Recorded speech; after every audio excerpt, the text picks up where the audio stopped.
Chers compatriotes, chères familles de l'éducation, chers élèves, nous voici encore ensemble par la grâce d'Allah, le Tout-Puissant, miséricordieux, dans une opportunité bien heureuse de cette nouvelle année scolaire, pour partager les défis et les espoirs que nous inspire l'avènement de cette nouvelle année avec toutes ses singularités. À l'entame de mon intervention, je voudrais commencer par rendre hommage à son Excellence, le Président de la République. En nom de toute la famille éducative et en mon nom personnel, je voudrais exprimer ma gratitude sans cesse renouvelée au chef de l'État, son Excellence le Président de la République, M. Ismaël Omar Guelleh, pour ses efforts, sa bienveillante attention et son exceptionnelle disponibilité qui nous permet d'améliorer l'éducation et la formation de nos élèves. Chers compatriotes, la rentrée scolaire est un moment de l'année déterminant pour l'ensemble de la famille éducative, un moment symbolique aussi où l'on découvre les nouveaux élèves et les familles qui nous les confient. C'est aussi un moment crucial pour les élèves qui reprennent le chemin de l'école et auxquels je souhaite une excellente année. Et bien entendu, un moment d'émotion pour tous les enseignants, les équipes pédagogiques, administratives et techniques de nos établissements scolaires, ainsi que tous les personnels du ministère qui s'apprêtent à donner le meilleur d'eux-mêmes avec enthousiasme, détermination et dévouement. Cette nouvelle année, nous pouvons l'aborder sous le signe de la confiance dans la qualité de l'enseignement dispensé et l'excellence des résultats enregistrés par nos élèves dans toutes les épreuves, et notamment celle du baccalauréat. Notre école d'excellence en est le meilleur symbole. Je vous invite d'accorder une importance cardinale à l'éducation, car elle est non seulement le meilleur déclinatoire pour la vie de nos élèves, mais aussi les vrais socles du développement de notre pays. C'est à travers l'éducation que nous pouvons garantir à notre jeunesse un avenir prometteur. C'est aussi par l'éducation que nous pourrons mettre fin à la pauvreté et accélérer le développement. C'est par l'éducation que nous ferons notre pays, Djibouti, un pays émergent et prospère. Chers compatriotes, conformément à la feuille de route tracée par son Excellence le Président de la République, notre système éducatif s'agrandit d'année en année et diversifie ses offres éducatives à l'ensemble de nos jeunes concitoyens. Inch'Allah, pour cette rentrée 2022, l'ensemble du système éducatif public et privé de tous les ordres d'enseignement, base, moyen et secondaire, compte 160 150 élèves et apprenants. La parité filles-garçons, alhamdoulilah, est atteinte au primaire et elle est de 0,86 au collège et au lycée. C'est-à-dire, pour 100 garçons, il y a 86 filles au collège et lycée. Il s'agit d'une moyenne nationale. Nous devrons, Inch'Allah, poursuivre nos efforts pour la scolarisation et le maintien de nos filles dans le système. Pour cela, nous avons lancé un vaste programme de scolarisation et d'autonomisation des filles. Le nombre d'élèves par classe est toujours maintenu à 45 élèves. Cette année, nous comptons également 347 établissements avec 6093 enseignants, 1114 personnels administratifs et 1314 agents. Toute cette évolution quantitative et qualitative du MENFOP traduit l'effort continu du gouvernement en matière d'éducation et de formation. Cet effort de l'éducation s'est traduit dans le nombre d'enseignants recrutés chaque année, qui est en moyenne de 500 postes ouverts au concours de recrutement pour compenser les départs à la retraite, répondre également aux besoins engendrés par l'augmentation de volume horaire d'enseignement, mais également les nouvelles disciplines introduites dans le cadre de la révision de curricula pour améliorer la qualité des enseignements-apprentissages. Notre système enregistre un taux de scolarisation brut qui dépasse les 91%, alors qu'en 2016, ce même taux était de 76%. Pour arriver à ce résultat satisfaisant, nous avons construit plus de 60 nouvelles écoles publiques dans toutes les régions et à Djibouti-Ville, en plus, bien sûr, du privé et du préscolaire. Pour cette rentrée, Inch'Allah, 13 nouvelles écoles sont ouvertes, surtout dans les régions. 3 lycées ruraux sont en construction et seront bientôt inaugurés, et 6 écoles bilingues et technologiques sont ouvertes dans une école dans chaque région et à Djibouti-Ville.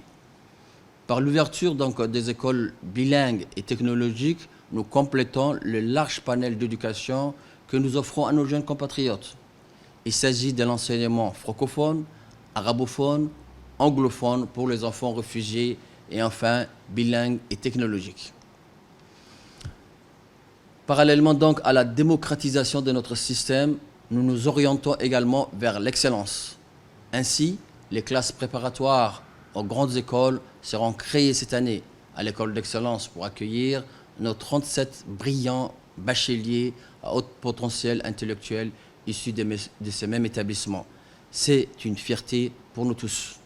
Animés toujours par la volonté de mettre en œuvre la vision du président de la République pour garantir à tous les élèves une école de qualité inclusive, Inch'Allah, un centre moderne, équipé, va ouvrir ses portes pour accueillir nos élèves différents pour une éducation spécialisée. Notre ambition est de faire de ces centres d'éducation spécialisés, Inch'Allah, un centre de référence régional. Parallèlement, mon département a mis en place une stratégie et un plan d'accueil pour ces enfants en situation de handicap qui nécessitent un apprentissage et un accompagnement spécialisé. Par ailleurs, nous avons également développé et mis en œuvre des formations courtes et modulaires ouvertes aux jeunes déscolarisés de Djibouti-Ville et des régions de l'intérieur qui ont permis de tester le succès des formations garantissant l'insertion professionnelle dans les métiers des secteurs porteurs tels que le transport, la logistique, l'hôtellerie et les bâtiments. Enfin, pour répondre aux besoins des formations post-baccalauréat, mon département a développé de nouvelles offres de formation, des BTS dans le secteur à forte valeur ajoutée. Inch'Allah, cette année, de nouveaux BTS verront le jour dans la région de l'intérieur, conformément aux instructions du président de la République. Dans le cadre des objectifs de développement durable, et notamment l'ODD 4 et de nos objectifs de scolarisation universelle en 2025, nous avons mené une étude portant sur les enfants non scolarisés. Ainsi, nous avons développé une offre d'éducation appelée Programme d'éducation accéléré au profit de ce public. Ce programme de promotion d'une éducation inclusive, équitable et de qualité accessible à tous, destiné aux enfants et jeunes n'ayant jamais été scolarisés et dont la scolarité a été interrompue tôt pour diverses raisons. Pour leur offrir l'opportunité d'acquérir des compétences équivalentes à celles reconnues dans l'enseignement de base et ainsi d'envisager une réintégration dans le système éducatif formel. Cette école de la seconde chance sera mise en place cette année dans les zones vulnérables. L'évolution du nombre de bacheliers et un taux de réussite est le fruit des actions éducatives entreprises par mon département, tant au niveau de l'accès que de la qualité pour renforcer les performances de nos élèves. Nous passons d'un taux de réussite du baccalauréat de 32,4% en 2016 pour atteindre les 72% en 2022.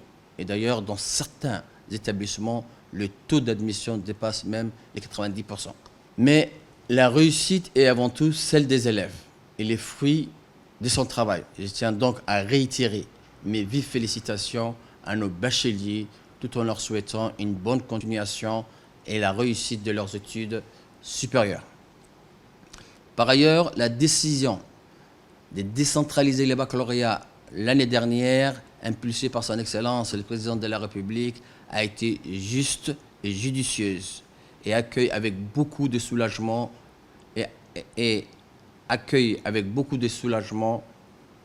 par les familles. Avec mon collègue ministre de la décentralisation, nous avons mis en œuvre et travailler en synergie pour relever ces défis. L'évolution des résultats de chaque région nous permet d'en apprécier l'impact. À Al-Sibih, par exemple, l'année dernière, le taux de réussite était de 86%. Aujourd'hui, elle est de 82%. À Arta, 51%. Cette année, 63%. À Dikril, 47%. Cette année, 53%. À Djibouti-Ville, 70%. L'année dernière, cette année, 82%. À Obok, 39%. Aujourd'hui, cette année, 50%. À Tadjoura, 71%. Et cette année, 77%. Donc, l'impact est visible et donc la création de nouveaux établissements et des salles de classe et les travaux de réhabilitation et d'embellissement réalisés chaque année visent à améliorer les cadres de travail des enseignants et des élèves en faisant de l'école un lieu agréable et attrayant pour les élèves et les enseignants. Ces actions ont également permis à réduire la proportion des classes fonctionnant à double flux à 60%. La taille des classes à 45 élèves par classe en 2022. En outre, la revalorisation du personnel constitue pour nous un important levier. Grâce à l'appui du président de la République, le corps d'inspection et les personnels d'encadrement et de formation ont bénéficié d'une revalorisation salariale substantielle. Cette mesure de promotion des principaux acteurs pédagogiques est un important levier pour changer la donne dans les classes au niveau des apprentissages et des performances de nos élèves, lesquels sont les bénéficiaires finaux de toutes nos actions. Le renforcement des corps d'inspection et équipes d'encadrement vise à optimiser les capacités d'encadrement et de suivi de la mise en œuvre de la politique éducative dans les classes et les établissements scolaires. Pour ce faire, nous avons recruté en 2016 10 inspecteurs de l'enseignement de base. En 2017, 13 inspecteurs de l'enseignement moyen et secondaire. En 2021, 18 inspecteurs couvrant les 3 ordres d'enseignement avec la création de nouvelles inspections, telles que l'inspection de la vie scolaire, une inspection du préscolaire, une inspection d'anglais pour l'enseignement des bases, une inspection des sciences économiques et sociales et enfin une inspection de philosophie. Le nombre de conseillers pédagogiques désormais admis par voie de concours a augmenté de 65% ces 3 dernières années. Recrutement également de 19 conseillers pédagogiques dans l'enseignement secondaire en janvier 2019 et 80 conseillers pédagogiques dans l'enseignement des bases et de l'enseignement secondaire en novembre 2021. Dans le cadre de la mise en œuvre de la politique nationale enseignante, des efforts supplémentaires du gouvernement ont été consentis pour améliorer les conditions de vie des enseignants, tels que les logements sociaux qui leur sont accordés prioritairement. En outre, la notation tous les 2 ans des enseignants titulaires effectifs depuis l'année 2021-2022 déterminera, Inch'Allah, les avancées sur la base du rendement professionnel cumulativement à celle de l'ancienneté. La formalisation de cette action est en cours avec mes collègues du ministère du Travail et du Budget. Dans le respect des recommandations issues des consultations nationales et du colloque sur la qualité des enseignements apprentissages que nous avons organisé en novembre-décembre 2016, mon département a engagé une révision du curricula de l'enseignement fondamental. Et nous arrivons au terme de ce vaste sentier, puisque cette année, Inch'Allah, les travaux de conception porteront sur les outils didactiques de la dernière année des primaires, à savoir la 5e année, et de l'enseignement moyen, la 9e année. Les principaux leviers de cette révision sont l'accent sur les mathématiques, les langues et les sciences, mais également l'introduction de l'anglais de la 3e année de l'enseignement des bases, l'enseignement de l'éducation morale, civique et islamique visant à inculquer à nos élèves des valeurs morales, civiques et religieuses contribuant à la construction d'une identité citoyenne et d'un humanisme favorisant la cohésion nationale et une ouverture au monde. Mais aussi l'introduction de nouvelles disciplines telles que la découverte des métiers, l'informatique dès la classe de 6e année au collège, l'enseignement artistique, la vie scolaire, mais aussi l'intégration curriculaire des TIS, c'est-à-dire des outils numériques, en vue de renforcer les enseignements apprentissages. La finalité de l'enseignement des TIS est de permettre à tous nos élèves de comprendre le monde numérique qui les entoure, de les maîtriser. Elles sont au service des élèves dans leur vie scolaire, sociale, dans leur citoyenneté et à terme dans leur vie professionnelle. Pour optimiser l'intégration des TIS, nous poursuivons la transformation. Chaque année, comme ça a été déjà dit, 250 salles seront transformées en Smart Classroom ou classes intelligentes, conformément aux directives du président de la République. Pour mesurer la pertinence des actions engagées, mon département est désormais engagé dans une politique d'évaluation et de reddition des comptes à tous les niveaux. Des évaluations nationales des apprentissages, EGRA et ENI, permettent d'éclairer les décisions de régulation des programmes scolaires, des enseignements et de la formation. Nous nous préparons, Inch'Allah, dans un futur proche, à faire participer nos élèves à des évaluations internationales type PASEC pour compléter les résultats des évaluations nationales et ainsi apprécier l'efficacité de notre école et apporter ainsi les rémédiations et les régulations idoines. À un autre niveau, chaque année, je diligente des commissions ad hoc pour apprécier le fonctionnement des établissements scolaires sur la base des contrats de résultats établis préalablement dans le dessein d'une modernisation des modes de gestion des établissements scolaires.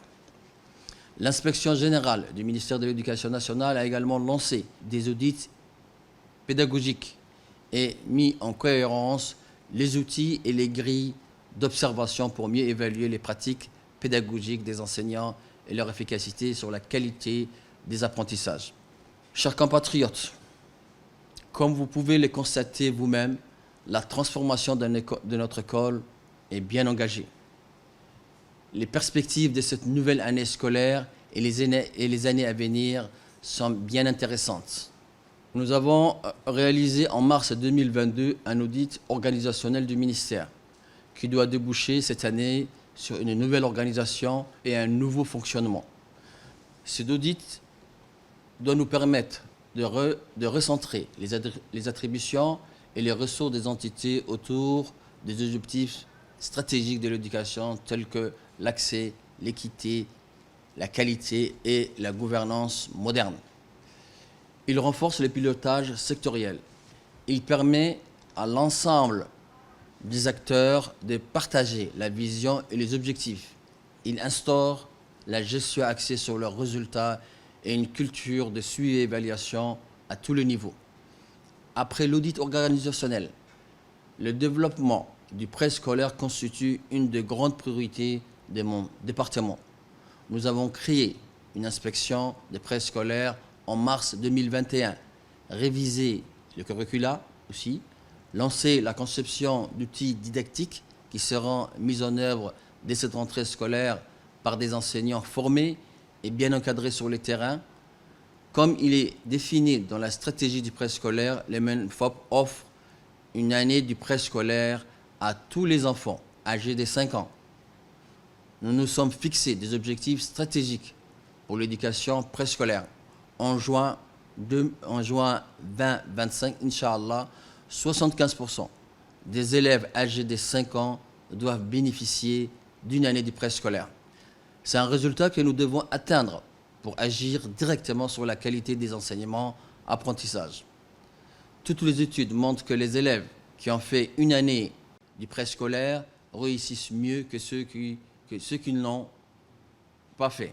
Nous généraliserons, Inch'Allah, l'éducation préscolaire progressivement pour arriver à 100% en 2030. Notre schéma directeur d'éducation et de formation définit clairement les priorités stratégiques pour les 15 années à venir. C'est un document de planification stratégique qui est en phase avec Djibouti Vision 2035 et les objectifs de développement durable ODD 4 au niveau mondial. Il est également conforme à l'agenda 2063 de l'Union africaine. Le schéma directeur 2021-2035 sera décliné en 3 plans d'action d'éducation et de formation, dont le premier plan couvre la période 2021-2025. Il est exécuté sur 5 années et, Inch'Allah, en 2025, nous comptons déclarer la scolarisation universelle inclusive de qualité. C'est un défi stratégique majeur du schéma directeur 2021-2035. Dans le cadre du plan 2021-2025, le ministère de l'Éducation nationale et de la formation professionnelle envisage de restructurer les écoles rurales en les transformant en écoles rurales intégrées, qui est un nouveau concept. Il y aura, Inch'Allah, cette année, 3 écoles rurales intégrées qui seront mises en place dès cette rentrée, Inch'Allah, septembre 2022. Nous prévoyons aussi d'organiser une conférence internationale sur le concept d'éducation rurale intégrée durant cette année scolaire. L'école rurale intégrée doit nous aider à accélérer la scolarisation universelle de qualité. Toujours dans le cadre des plans d'action 2021-2025, nous projetons de compléter les centres sectoriels de formation professionnelle par des centres dédiés aux métiers du numérique et ceux de l'automobile. Ces centres spécialisés visent à augmenter le taux d'insertion des jeunes sortants de nos centres de formation et de nos lycées professionnels. Chers parents d'élèves, je reviens à vous pour dire encore que c'est avec votre concours que nous pourrons démarrer, assurer une école de qualité. Nous vous demandons de nous accompagner pour relever les défis de cette année scolaire. Ceci pour le plus grand bien de nos élèves et de vos enfants. Chers élèves, voici une nouvelle année scolaire qui commence. Les efforts que vous consacrez au travail seront toujours profitables à vous-même. Mais je puis vous dire qu'ils le seront encore plus pour le pays. Engagez-vous pour votre réussite dès les premiers jours de la classe. Toutes les équipes pédagogiques et administratives des établissements scolaires sont à votre disposition pour vous accompagner vers votre réussite.